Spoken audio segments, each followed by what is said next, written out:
শুভ সকাল বন্ধুরা, তোমরা সবাই কেমন আছো? আশা করি তোমরা সবাই ভালো আছো। নতুন একটা ভিডিওতে সকলকে স্বাগত জানাই। সকাল সকাল দেখো এত সেজে গুজে আমি কোথায় যাচ্ছি বলো তো? দাঁড়াও জানতে পারবে। তার জন্য পুরো ভিডিওটা স্কিপ না করে দেখতে থাকো। এত সেজে গুজে কেমন লাগছে সাজুগুজুটা অবশ্যই কমেন্ট করে জানিও। এখন আছি আমি, মা আর বাবা যাদবপুর স্টেশনে।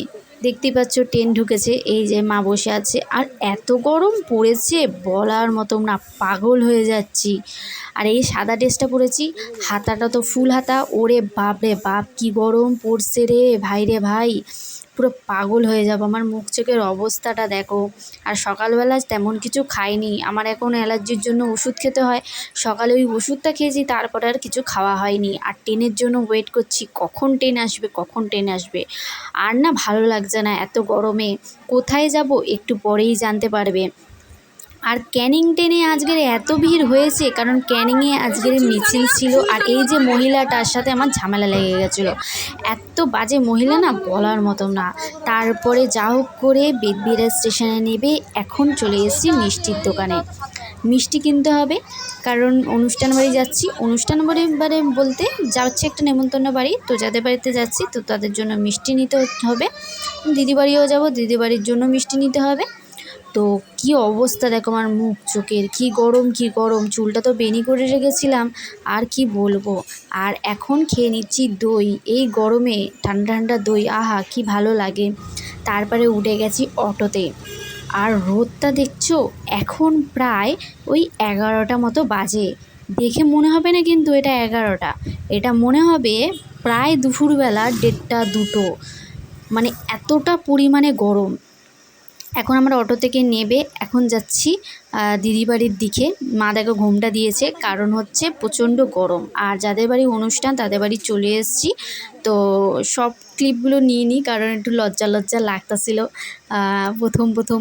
তো কে কী ভাববে না ভাববে, ভিডিও করতে অনেকেই পছন্দ করে, অনেকে পছন্দ করে না। দেন ওনাদের বাড়ি থেকে আবার যাচ্ছি দিদির বাড়িতে, মানে ড্রেস চেঞ্জ করতে। এত গরম পড়ছে বলার মতো না। তারপরে ড্রেস চেঞ্জ করে এখন এসছি। এইটা আমার দিদি হয়, মানে কাকা তো বড় মেয়ে।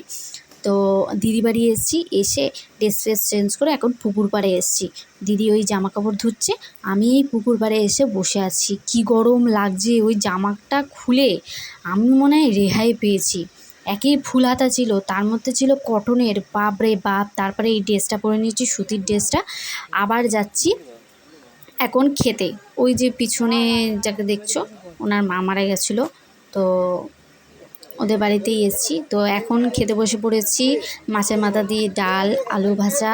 আর তার আগে শুক্তো খেয়ে নিয়েছি। তারপরে মাছ ছিল, মাছটাই খেয়েছি। মাংস ছিল, মাংস তো আমি খাই না তোমরা জানো। তারপরে পায়েস, মিষ্টি, পাঁপড়, চাটনি। আর আমাকে না আমি এত পরিমাণে দই খেতে ভালোবাসি, আর এত দই দিয়েছে পেট ভুটভুট করছে।